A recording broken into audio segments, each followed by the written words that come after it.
সুস্থতা যে আল্লাহ তাআলার কত বড় একটা নিয়ামত সেটা কিন্তু অসুস্থ থাকলেই বোঝা যায়। তো আলহামদুলিল্লাহ সুস্থ হয়ে গিয়েছি, তো এটাই শুকরিয়া। নতুন সকালের শুভকামনা জানিয়ে নতুন দিনের আরও একটা গল্প কথা নিয়ে চলে আসলাম আমি সুবর্ণা।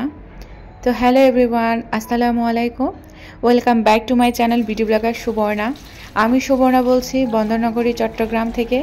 কে কোথা থেকে আমাকে দেখছেন তা কিন্তু আমার অজানা, তবে যে যেখান থেকে বসে আমার আজকের ভিডিওটা দেখছেন না কেন, আমি আশা রাখছি আপনারা সকলে সুস্থ আছেন, ভালো আছেন এবং নিরাপদে আছেন। আমরা আলহামদুলিল্লাহ পরিবারের সকলে ভালো আছি। আর যদি কেউ অসুস্থ থেকে আমার আজকের ভিডিওটা দেখে থাকেন, তো তাদের সকলের সুস্থতা কামনা করে আমার আজকের ভিডিওটা দেখার আমন্ত্রণ জানাচ্ছি। আশা রাখছি যে বড় মতো আমার আজকের ভিডিওটা আমার সকল প্রিয় আপু ভাইদের কাছে ভালো লাগতে পারে। সেই কবে ভিডিও শেয়ার করেছি আর আজকে শেয়ার করলাম। আসলে ওই যে আমাদের মানুষের কোনো কিছুই প্ল্যান মাফিক হয় না, আসলে আল্লাহই হয়েছে উত্তম পরিকল্পনাকারী। কত কিছু প্ল্যান করে রাখি কিন্তু সেটা প্ল্যান মোতাবেক কখনোই হয় না। আমি দেখেছি যে জিনিসটা আমি আশা করি সেটা কিন্তু আমার সাথে হয় না, সেটার মানে বিপরীতটা হয়। তো সেটা এবারে হয়েছে। পুরো ভিডিওটা জুড়ে থাকবেন, এতদিন কেন ভিডিও দিতে পারিনি তো সব কিছুই জানাবো। এছাড়াও আজকের ব্লগটা হচ্ছে অনেক আগে শেয়ার করার কথা। আমি যে লাস্ট ব্লগটা দিয়েছিলাম আর কি, এটার আগের যে প্রিভিয়াস ব্লগটা, ওটাতে হচ্ছে আমি আরএফএলে গিয়েছিলাম, টুকটাক কিছু কিনেছিলাম। তো সব কিছু মিলিয়ে শেয়ার করব আমি কি কি কিনেছি আমার ঘরের জন্য, সংসারের জন্য বা কিচেন আইটেম। তো আশা রাখছি যে পুরো ভিডিওটা জুড়ে থাকলে আপনাদের সকলের কাছে ভালো লাগবে। তো এখানে হচ্ছে আমি কিচেনের কাজকর্মগুলাই করছি। সুস্থ হচ্ছে আসলে আল্লাহ তাআলার একটা রহমত আমি বলবো। যখন অসুস্থ ছিলাম তখন খালি আল্লাহ আল্লাহ করেছিলাম যে কবে সুস্থ হব। আপনারা অনেকেই আমার খোঁজখবর নিয়েছেন, তার জন্য আমি আপনাদের কাছে অনেক অনেক শুকরিয়াবাদ। আর মন থেকে অনেক অনেক দোয়ার ভালোবাসা সত্যিই চলে আসবে। এখনও পর্যন্ত আমার গলা ব্যথা, আমি ঢোক গিলতে পারছি না আসলে। তো মানে জোর গলায় আমি কথা বলতে পারছি না, এটাই হয়েছে অবস্থা আর কি। তো এখানে হচ্ছে আমার হাজব্যান্ড কিছু ডিম নিয়ে এসেছিল, তো সেগুলো ওয়াশ করে আমি হচ্ছে পানি ঝরতে দিয়েছিলাম গতকাল রাতেই।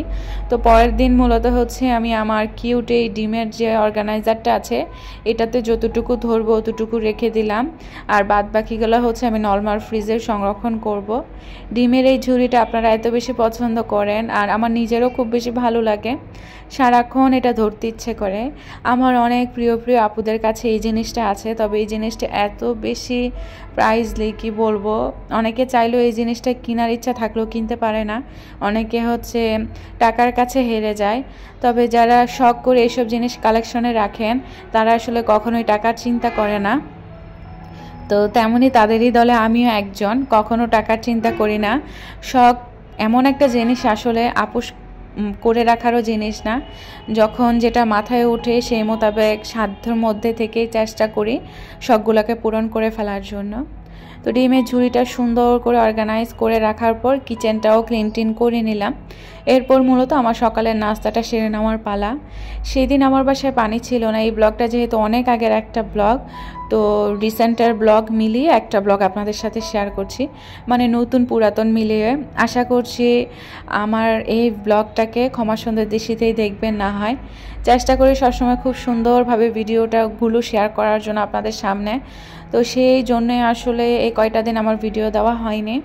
এখানে হচ্ছে একটা বান নিয়ে নিলাম, তারপর হচ্ছে এই যে এখানে পিঠাগুলা দেখছেন, আমাদের এখানের এক প্রিয় ভাবি হচ্ছে এই পিঠাগুলার অর্ডার নেয়। তো ভাবি থেকে অর্ডার নিয়ে হচ্ছে আনিয়েছি। এই পিঠাগুলো আমি কখনোই পারি না, এই নকশি পিঠাগুলা। আসলে বাঙালির এই ঐতিহ্যবাহী জিনিসগুলোর যে কেন পারি না সেটাই হচ্ছে বড় ব্যাপার।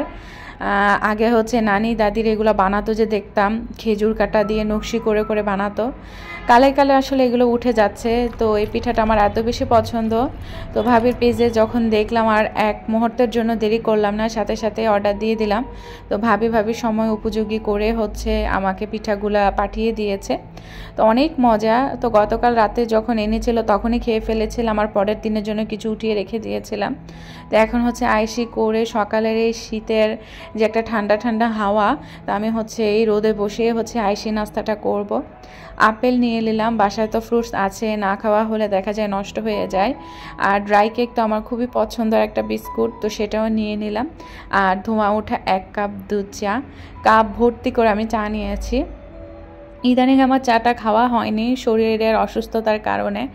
তো এটা যেহেতু অনেক আগের একটা নাস্তার শ্যুট ছিল, তো চাটা দেখেই বেশ শান্তি লাগছিল।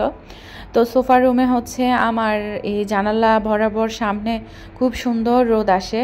তো আমি কি করি, আমার শতরঞ্জিটা বিছিয়ে আয়েশ করে আমি নাস্তা করি। তো সেটাই আজকে করেছি। খুব সুন্দর করে সকালের নাস্তাটা খেয়ে এরপর হচ্ছে আমি ঘরের কাজকর্মে হাত লাগিয়ে দিয়েছি। বাসায় গেস্ট থাকলে আসলে কখনোই মন মতো কাজ করা যায় না। আমি চাই না যে আমার গেস্টদের কখনো কোনো কষ্ট হোক বা কেউ মনে কষ্ট পাক। আমি এই দিকটাতে খেয়াল রাখি, ঘরের এই কাজকর্মের দিকে আমি একটু ঝোঁকটা বা ফোকাসটা কম রাখি। তো এতদিন হচ্ছে আমার ভাসুর, জাল, ওনার ছেলে মেয়েরা সবাই ছিল। তো সব কিছু মিলিয়ে আবার আমার পানির প্রবলেম ছিল, তো সব কিছু মিলিয়ে আসলে অনেক কিছু হয়ে উঠছিল না। তো ঘরটা যখন একটু শিথিল হয়েছে তখন হয়ে পড়লাম নিজে একটু অসুস্থ। তো সেদিন হচ্ছে আমি কমিউনিটিতে একটা পোস্ট দিয়েছিলাম ভিডিও দিব বলে। সেই দিনই হুট করে মানে সকাল থেকে আমার হাজব্যান্ডের জ্বর, অফিসে গিয়েছিল কিন্তু আবার চলে এসেছে, এত বেশি জ্বর এসেছে। তো আমার হাজব্যান্ডের এই অবস্থা দেখার পরে আমি নিজে স্ত্রী হয়ে কিভাবে মানে এইসব কাজে আমি মনোযোগ দিব সেটাই আমি বুঝে উঠতে পারছিলাম না। তো সেই জন্য আসলে সেদিন আমার ভিডিও দেওয়া হয়নি। আবার হচ্ছে গতকালও আমার দেওয়ার কথা ছিল, সেটাও আমি পারিনি। তো আজকে ইচ্ছা আছে দেওয়ার, তো আজকে ভয়েস ওভার দিয়ে আমি রেডি করছি, বাকিটা আল্লাহর উপর আর কি। তো আমাদের পরিবারের জন্য সবাই একটু দোয়া রাখবেন বা দোয়া করবেন। আমিও আমার জায়গা থেকে চেষ্টা করব আপনাদের জন্য দোয়ার ভালোবাসা দেওয়ার জন্য। আসলে আমরা যে পরিস্থিতির মধ্যে থাকি, একে অপরের জন্য দোয়া করা ছাড়া আর কোনো কিছুই করতে পারবো না। মাঝখান দিয়ে যে ভূমিকম্প নিয়ে যে প্রকটগুলো গেল, এত বেশি ভয় পেয়েছি। তো সেদিন হয়েছে কি, আমার বাসায় জালারা ছিল। তো যেই দিন হচ্ছে ভূমিকম্পটা হয়েছিল 10টা কত মিনিটে, সেদিন হচ্ছে আমাদের শুক্রবার ছিল, তো সশস্ত্র বাহিনী দিবসের প্রোগ্রাম ছিল।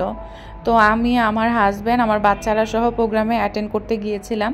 আমার জালের বাচ্চা ছিল, এত বেশি ভয় পেয়েছিল। ভাবি মনে করেছিল যে আল্লাহ আমি 13 তলায় থাকি, যদি কিছু না মানে হয়ে যায় আল্লাহ মাফ করুক, তাহলে ভাবি কি করবে।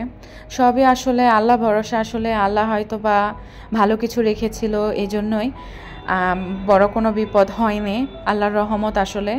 আর আমরা তো হচ্ছে প্রোগ্রামে ছিলাম অফিসিয়াল, তো এই জন্য আমরা এত কিছু বুঝতেই পারিনি, মানুষের ভিড়ে ছিলাম তো সেই জন্য বোধ হয়। তবে অনেক জায়গায় অনেক ক্ষয়ক্ষতি হয়েছিল দেখেছি। তো যাই হোক, আল্লাহ হচ্ছে সবাইকে হেফাজত করার মালিক। তো এটাই আসলে। তো আসলে অনেক দিন পর যেহেতু ভয়েস দিচ্ছি, আমার ভয়েসের মধ্যে অনেক বেশি জড়তা থাকতে পারে। তো অনেক বেশি আনইজি ফিল হচ্ছে, মনে হচ্ছে যেন নতুন করে আবার ফিরে এসেছি। তো যাই হোক, একটু ক্ষমা সুন্দর দৃষ্টিতে দেখবেন। আমি তো মানুষ, আসলে ভুল তো আমি করবো, তাই না? তো যাই হোক, এখানে হচ্ছে আপনাদের সাথে কথা বলতে বলতেই আমার ডাইনিং টেবিলটা এত বেশি নোংরা ছিল কি বলবো। তো ভালো করে ডিপ ক্লিন করে নিয়েছি, অফ ক্যামেরায় বলেন অন ক্যামেরায় বলেন। চেয়ারে এত ডিজাইন দিয়েছি, চেয়ারের ফাঁক টাকগুলো ভালো করে পরিষ্কার করেছিলাম। অনেক বেশি কষ্ট হয়েছিল আসলে, এখনও পুরোপুরি যে সুস্থ হয়েছি তা না। সেই সাথে তো বাচ্চাদের এক্সাম ছিল, বাসায় গেস্ট ছিল, আমি অসুস্থ, এখন আবার আমার হাজব্যান্ড অসুস্থ। কি বলবো, আসলে মানসিক যে একটা শান্তি সেটাই পাচ্ছিলাম না, খালি আল্লাহ আল্লাহ করছিলাম। এজন্য আসলে আমি ভিডিও থেকে কয়টা দিন দূরে ছিলাম। অনেকে আমার খোঁজ খবর নিয়েছেন, অনেকে আমাকে কমেন্ট করেছেন, আমাকে মিস করেছেন। আসলে আমি অনেক বেশি ব্লেসড আসলে এই কমেন্টগুলোর পাওয়ার যোগ্য হিসেবে। তো আমার প্রিয় আপু ভাইয়া যে বা যারা আমাকে যে পরিস্থিতির মধ্যে দেখছেন, সবার প্রতি রইল মন থেকে অনেক অনেক দোয়ার ভালোবাসা। তো এরকম ভালোবাসা সবসময় আমার প্রতি রাখবেন, সেটাই আমি আশা করি। তো যাই হোক, এখানে হচ্ছে আমি সুন্দর করে আমার ডাইনিং টেবিলটা নিট অ্যান্ড ক্লিন করে অর্গানাইজ করে ফেললাম। আমার ডাইনিং টেবিলটা আপনারা অনেকেই পছন্দ করেন, খুব মানে বাসা গুছানোগুলোও খুব পছন্দ করেন, আমার কাছে খুব বেশি ভালো লাগে। ঘরটর গুছিয়ে যতটুকু সম্ভব করেছি। এরপর হচ্ছে শুক্রবারের সিন ছিল এটা আর কি, অনেক আগের ছিল এই রান্নার শ্যুটটুকু, তো আজকের ভিডিওতে ঢুকিয়ে দিয়েছি। তো এখানে হচ্ছে আমি যে পোলাও আছে না, ঝরঝরে পোলাও, সেটাই করছি। তো আমি হচ্ছে নর্মালি যেভাবে বসাই সেভাবে বসিয়ে দিয়েছি, পানিও দিয়ে দিলাম, কয়টা আস্ত কাঁচামরিচ ভেঙে দিয়েছি। তো পোলাওটা হচ্ছে হতে থাক, পানিটা উতরিয়ে যাওয়ার পর আমি চুলাটা কমিয়ে দিব। আর এখানে হচ্ছে ভাবলাম চলে আসি যে কি কি কেনাকাটা করলাম। আমি হচ্ছে যে মানে এর আগে যে ব্লগটা আমি দিয়েছিলাম, লাস্ট ব্লগটা আর কি, ওখানে আমি হচ্ছে আরএফএলে গিয়েছিলাম। তো আরএফএলে গিয়েছিলাম মূলত একটা হাঁড়ি কেনার জন্য, ননস্টিকের হাঁড়ি। তো ওইখানে আসলে ভালো লাগছিল না। তো যাই হোক, পরে হচ্ছে এই ইতালিয়নের এই প্লেটটা নিয়েছিলাম। ফ্লাওয়ার প্রিন্টের এই প্লেটটা আমার এত বেশি পছন্দ হয়েছে। একটা কাপ আর হচ্ছে বিস্কুট বা কিছু ফ্রুটস স্ন্যাক্স নিয়ে খেলে খুব ভালো লাগবে। রাউন্ডের ভেতর ফ্লাওয়ার প্রিন্ট, তো খুব সুন্দর লেগেছে এক দেখায়। আরেকটা ছিল স্কোয়ার শেপের, তবে রাউন্ডটাই বেশি ভালো লেগেছে, এই জন্য কালেকশনে রাখলাম। পরক্ষণ আবার গেলে না হয় যদি মনে ধরে তাহলে কালেকশনে রাখবো অন্যান্য কিছু।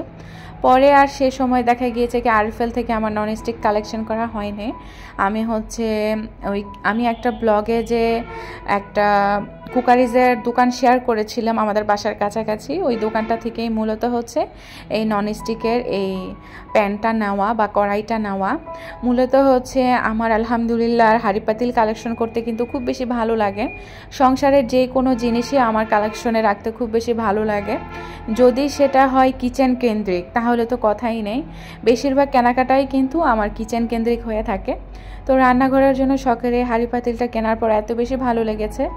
তো এটা হচ্ছে চারিদিকে কাঠের হ্যান্ডেলওয়ালা, আর হচ্ছে ইন্ডাকশন প্লাস চুলা সব জায়গাতে ইউজ করা যাবে।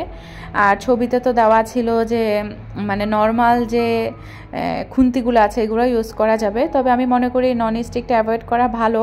তবে চাইলেও আমি পারছি না, আমার খুব ভালো লাগে ননস্টিক ইউজ করতে, এটা কিন্তু স্বাস্থ্যের জন্য ক্ষতিকর। তো যাই হোক, কিয়ামের এই জার্মান টেকনোলজির এই ব্র্যান্ডটা কিন্তু আমার খুবই ভালো লাগে। আমি যেটাতে পোলাও রান্না করেছি সেটাও কিন্তু আমার কিয়ামের। তো এবার হচ্ছে এটা হচ্ছে অ্যাশ কালারের ভিতরে, তো আমার খুব বেশি ভালো লেগেছে। তো এই দুটোটা জিনিস আপনাদের কাছে কেমন লেগেছে কমেন্ট করে জানাবেন। যদি কারো প্রাইস জানার ইচ্ছা থাকে কমেন্ট বক্সে কমেন্ট করে জানাবেন, আমি চেষ্টা করব বলে দেওয়ার জন্য।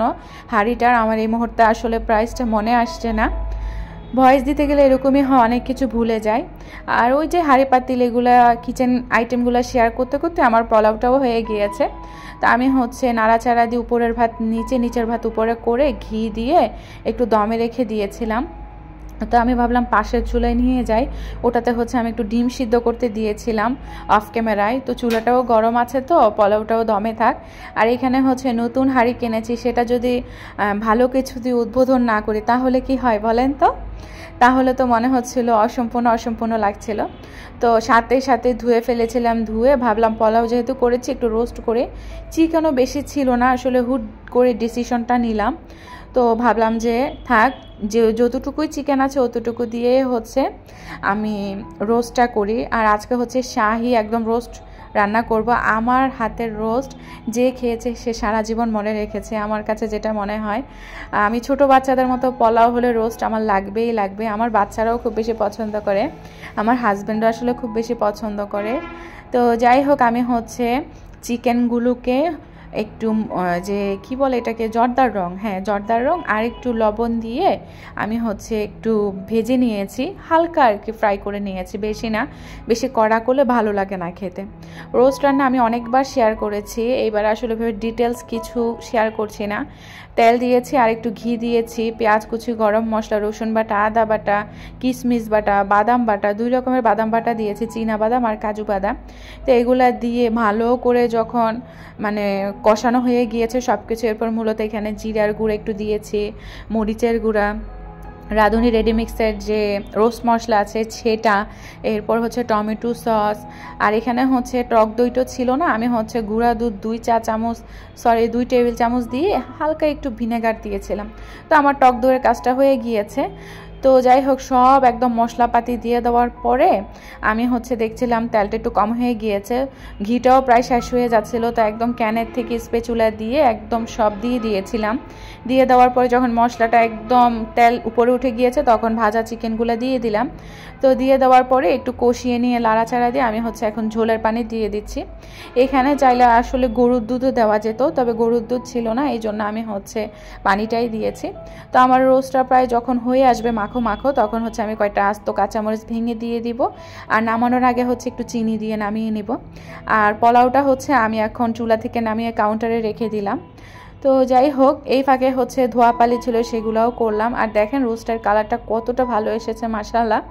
আজকে হচ্ছে একটু গ্রেভিটা একটু রাখবো, তার কারণ পোলাও দিয়ে রোস্টের সাথে গ্রেভিটা আমরা পরিবারের সকলেই ভালোবাসি। আর এত ঘন হয়েছে কি বলবো। তো আলহামদুলিল্লাহ খুব মজারও হয়েছিল। আর নতুন পাতিলে রান্না করার মজাটাই আলাদা।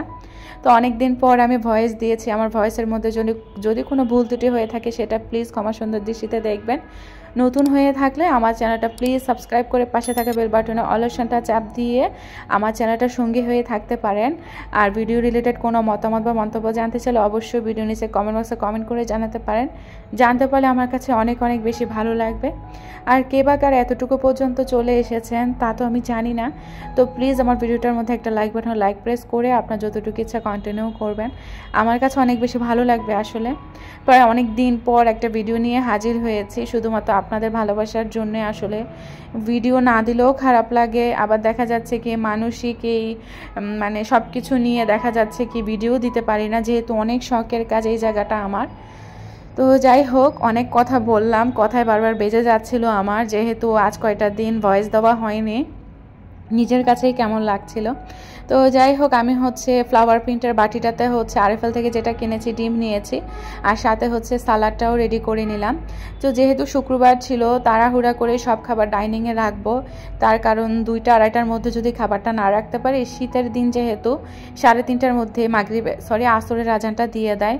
তো দেখা যায় কি আর সেরকম সময় পাওয়া যায় না একটু যে বাচ্চাদেরকে নিয়ে একটু বাইরে টাইরে যাবো। তো এই জন্য আসলে 2:30টার মধ্যে খাবার দাবার সব কিছু রেডি করে ডাইনিংয়ে সার্ভ করে দিলাম।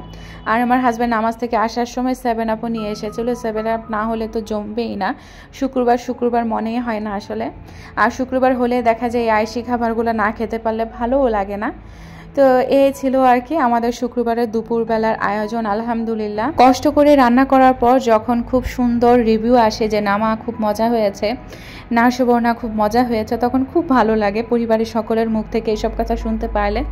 তো আলহামদুলিল্লাহ এই ছিল বলতে পারেন আমাদের দুপুরবেলার আয়োজন। আর হচ্ছে আমরা খেতে খেতে বিদায় নিচ্ছি। সবাই ভালো থাকবেন, সুস্থ থাকবেন, আমাদের জন্য দোয়া রাখবেন। আল্লাহ হাফেজ, আসসালামু আলাইকুম।